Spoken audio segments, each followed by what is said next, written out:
De telles promotions de soi mènent au gaspillage, dominent dans les ingérences affairées du monde naturel dans la politique, la religion, les affaires, les amitiés, les relations, la famille et tous les autres aspects de la culture de la connaissance de sens.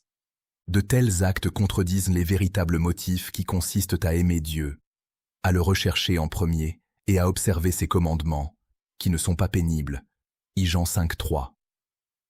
Cette autopromotion et les motivations et les actions diaboliques sont en désaccord avec la volonté du Père, et, lorsqu'on les laisse suppurer, elles expriment une haine activée contre le cœur du Père et ses désirs passionnés pour ses enfants. Les désirs saturés d'orgueil des Moabites, exprimés figurativement dans les noms et les descriptions des villes d'Ésaïe 15, incarnent ces éléments de la nature ténébreuse, ces œuvres de la chair contre lesquelles nous sommes équipés, à démanteler, à déconstruire et à détruire en Christ Jésus, et, ce qui est essentiel, pour tenir ferme et résister dans ces jours mauvais. 1 Jean 3:8 King James. Celui qui commet le péché, péché impardonnable, est dû, par nature du diable, diabolos. Car le diable pêche depuis le commencement. Génésis 1. Car pour ce dessein le Fils de Dieu a été manifesté, afin qu'il puisse détruire, luo, les œuvres du diable. Le mot grec luo signifie dénouer, desserrer, démanteler en parties composantes, déliter, dissoudre, désintégrer, séparer, casser, démolir, détruire, anéantir, dessécher, pulvériser, éteindre, briser, ruiner, défaire, déconnecter. Pour accomplir de telles actions, il faut une conscience et une reconnaissance détaillée de ces fonctions ténébreuses.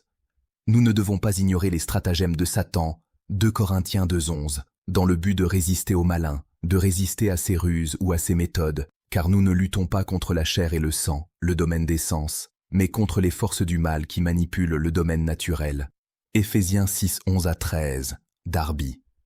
Revêtez-vous de l'armure complète de Dieu, afin que vous puissiez tenir ferme contre les artifices du diable. Car notre lutte n'est pas contre le sang et la chair, mais contre les principautés, contre les autorités, contre les dominateurs de ces ténèbres, contre la puissance spirituelle de méchanceté qui est dans les lieux célestes.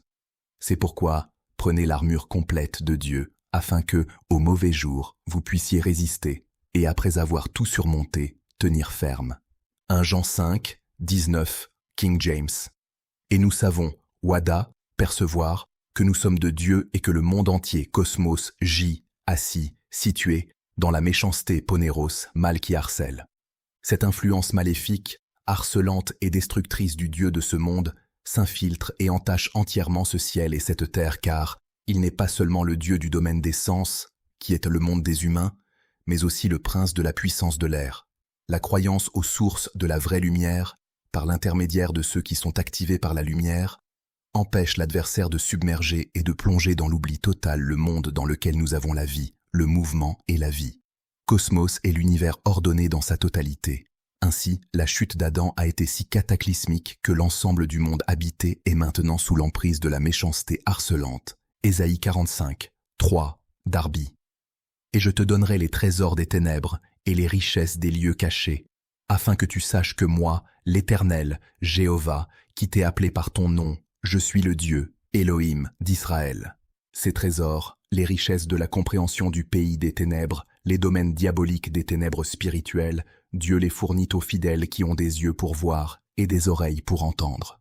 Le discernement ou le fait de distinguer des influences des esprits dans la vie, que le voleur utilise pour dérober et égorger et détruire, fournit les informations nécessaires pour éviter les attaques écrasantes et pour tenir ferme et résister, pour démanteler les œuvres du diable, pour déjouer les frustrations et les tensions inappropriées afin de vivre comme plus qu'un vainqueur. Ces trésors venant du Père répondent aux cris du cœur de Job lorsqu'il était attaqué par des sources qui lui étaient inconnues. Job 31:35, King James. Aussi j'avais quelqu'un pour m'écouter. Voici, mon désir est que le Tout-Puissant, El Shaddai, le Dieu qui pourvoit abondamment à nos besoins, me réponde et que mon adversaire écrive un livre. Job a certainement reconnu les effets d'éléments ténébreux cachés et a exprimé le désir sincère d'un homme croyant de comprendre la source de ses assauts. Le cri retentissant du cœur de Job pour apprendre les motifs et les moyens de l'adversaire, ses méthodologies de haine, obtient une réponse au profit de l'ouvrier croyant de la parole. car ces trésors des ténèbres se dévoilent principalement par le biais des révélations de la parole écrite données au fil des années subséquentes, alors que de saints hommes de Dieu parlaient sous l'impulsion de Dieu, le Saint-Esprit. Ces faits exprimés de manière très originale par Job à travers le premier dévoilement chronologique de la volonté du Père sous forme écrite catalysent l'engagement croyant nécessaire pour que ces vérités puissent être données par le Père au cours des années qui ont suivi. L'objectif fondamental de connaître ces détails vise à renoncer aux choses cachées de la malhonnêteté honteuse, de sorte que l'on puisse tenir ferme contre et résister au malin. Michée 6, 9a, King James. La voix du Seigneur crie à la ville, et l'homme rempli de sagesse verra ton nom. Ces trésors détaillés des ténèbres émergent pour la compréhension de celui qui a d'eux. La sagesse. Michée 4, 12, King James. Mais elles ne connaissent pas les pensées au logos du Seigneur, et elles ne comprennent, sunésissent pas non plus son conseil, boule.